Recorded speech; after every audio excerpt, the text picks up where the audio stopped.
ना जाने लिखल का कि मोर किस्मतिया में, ना जाने लिखल का कि मोर किस्मतिया में। तूरे ला दिलवा लो हमार हर बतिया में, ना जाने लिखल का कि मोर किस्मतिया में, ना जाने लिखल का कि मोर किस्मतिया में।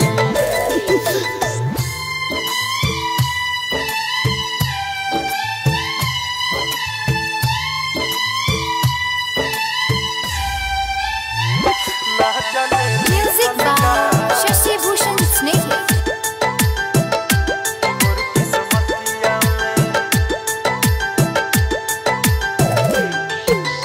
ऐसे होई त मोहरब एक दिन जान से, इहे पूछब जाके भगवान से।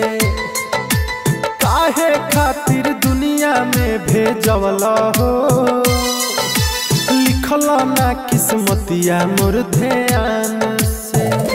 आवेला निंदिया ना सुती जबरतिया में, आवेला निंदिया ना सुती जबरतिया में। तूरे ला दिलवा लो हमार हर बतिया में, ना जाने लिखल का कि मोर किस्मतिया में, ना जाने लिखल का कि मोर किस्मतिया में। ना जाने लिखल का मोर किस्मतिया में।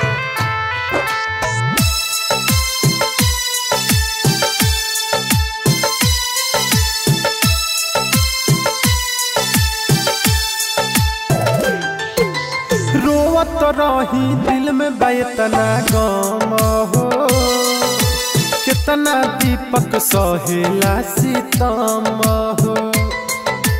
बढ़े दर्द होखे नहीं कम हो, रहे हरदम अखिया दुनू नाम हो।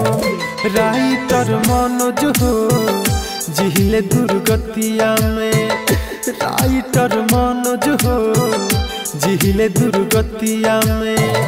तूरे ला दिलवा लो हमार हर बतिया में, ना जाने लिखल का कि मोर किस्मतिया में, ना जाने लिखल का कि मोर किस्मतिया में।